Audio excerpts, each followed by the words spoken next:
This is what a 180 grain 30-06 projectile looks like in slow-mo. This shot was taken from 200 yards away. The test was to simulate the shoulder bone of a deer, so we had 2 pieces of wood and 5 cutting boards.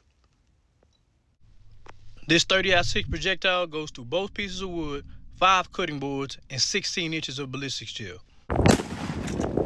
Before we show the actual Kirk shooting for reference, take a look at what the 30-06 did to their pork shoulder. And here it is one last time before the actual Kirk shooting footage.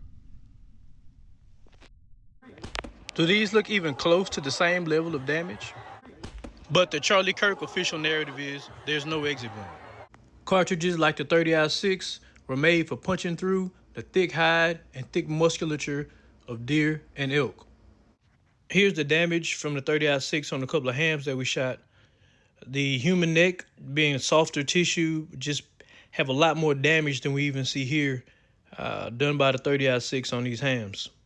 There's just no way you can convince me that Charlie Kirk was shot with the 30-06 and we had that little of damage that we saw in the video and just no exit wound. On average, from front to back, the male neck is only about 4 inches wide.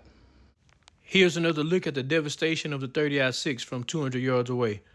It's just no way we can believe the narrative that they're telling us.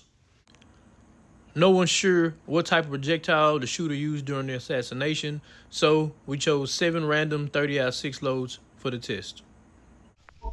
Each 30-06 load tested produced a ton more damage than we saw in the Charlie Kirk video.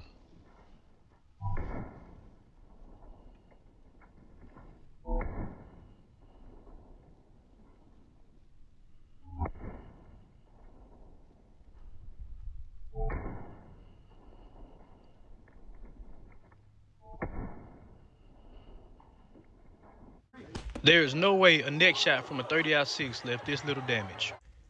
As someone who's hunted for 40 years, seen the damage that calibers like the 30-06 do the game, there's no way you can convince me that Charlie Kirk was shot with a 30-06.